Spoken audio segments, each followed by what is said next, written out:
Hello and welcome to this Factorio series. In this first video in this series, I will briefly go through the game, what it is. I will start the game and I will go through the GUI and some of the controls, the basic ones. I understand that you might have seen this before, but perhaps not everyone.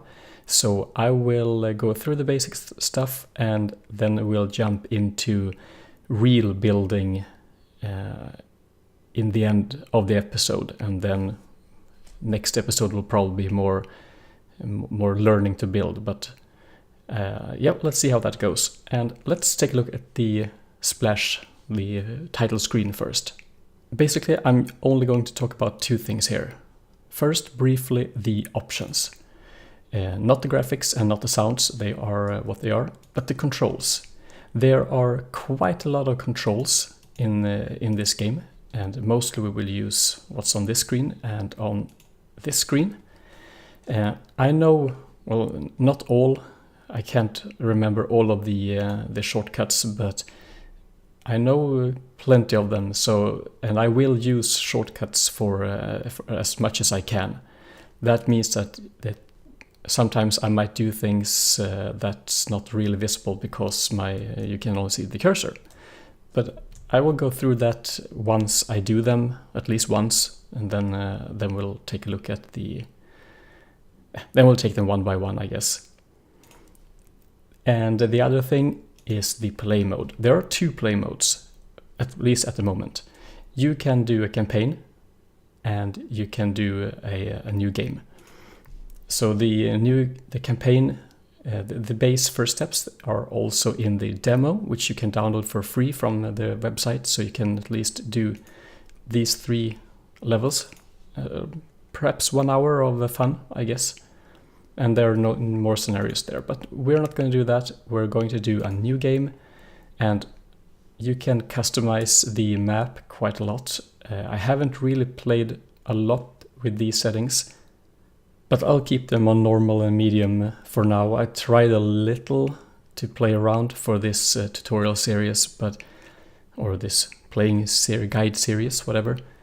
But it's not, I don't know. It's still randomized, so I keep it with normal, medium, and regular, and let's see what we can get in terms of maps. Okay, this is Factorio Freeplay. Your task is to prepare the planet for colonizing forces from the Earth.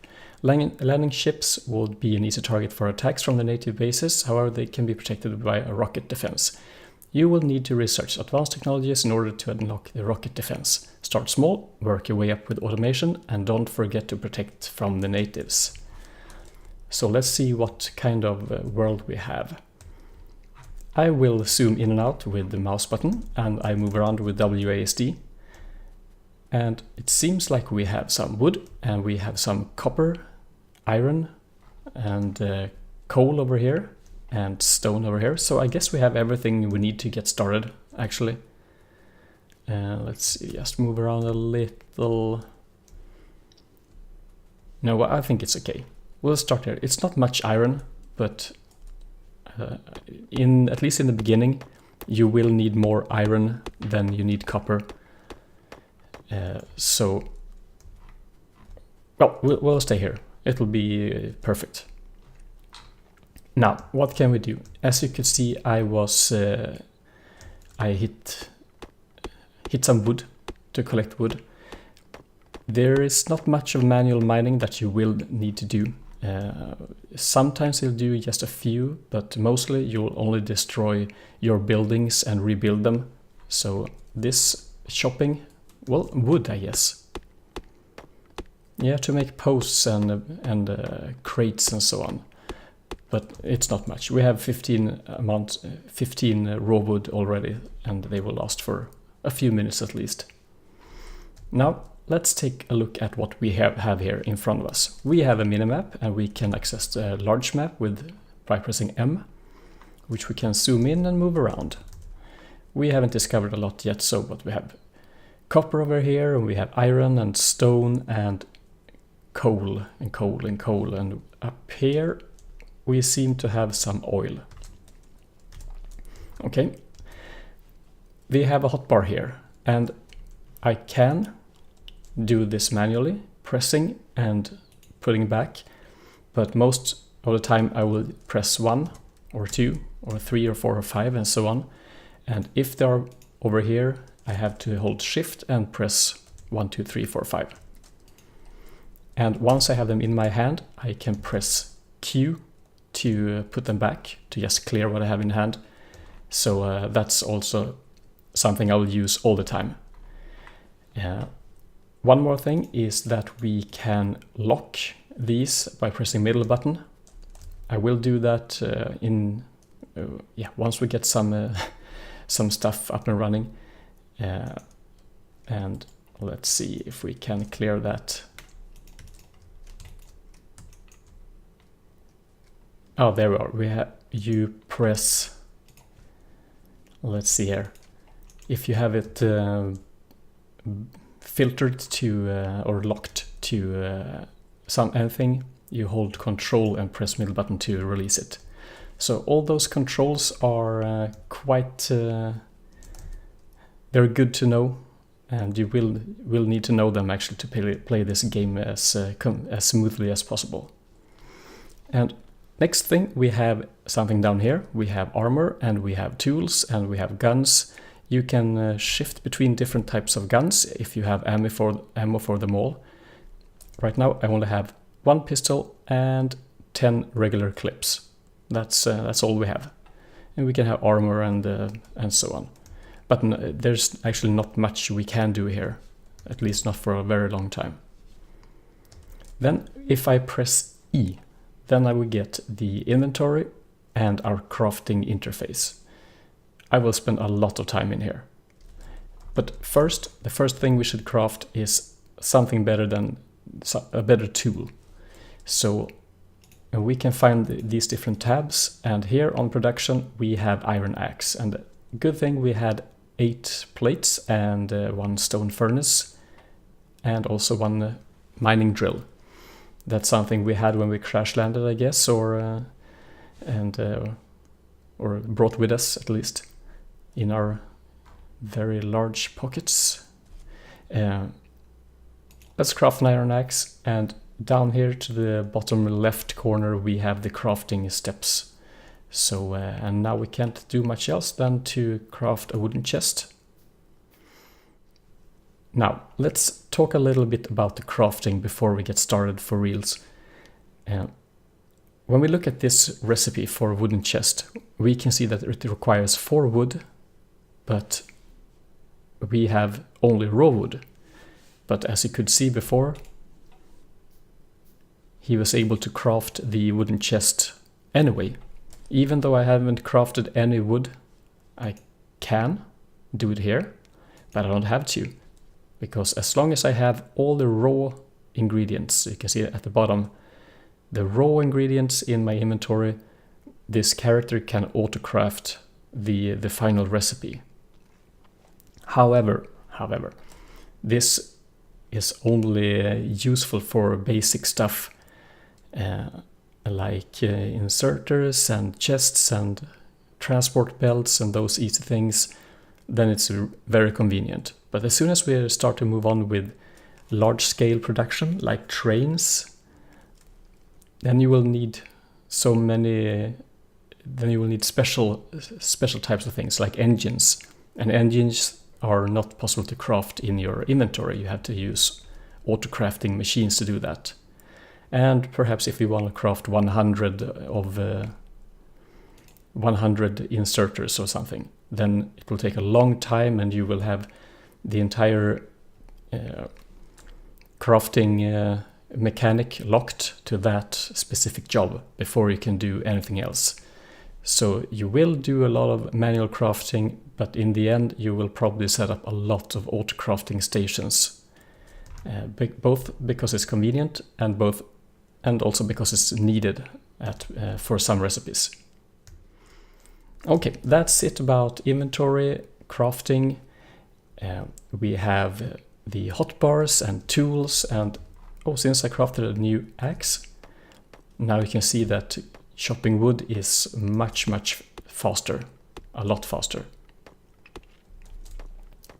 So that's good. Now we can actually start with the next step, and that is the really useful materials like iron and stone and so on. Let's first take a look at what we have. We have a stone furnace, we have a burner, mining drill, and some iron plates. And wooden chests. Okay. We want iron. That's probably the thing you will need first. And for a quite long time, you will need a lot of it. More than anything else. So we can use the burner. We can right click to mine it. It's very slow. You don't want to do this. Not at all. Not for more than just a few worst case. So let's see if we can place our burner mining drill. To the right you have a lot of information. Energy consumption, pollution, power and speed and so on. And we can use R to rotate. Now this only works when placed upon stone, coal, copper or iron. So let's have it here. Now there are two things you can see. First of all, we have a yellow box with an arrow. And this arrow is where it will output its what it digs up. So that arrow is quite important. You will need to aim it for mostly a transport belt. That's the absolutely most common thing to do. And you can point at anything to rotate it like this. Also very useful. And you can also place certain things you can place on top of other things, but we'll come to that in a while. Now, what do we need? We need fuel, and fuel is coal.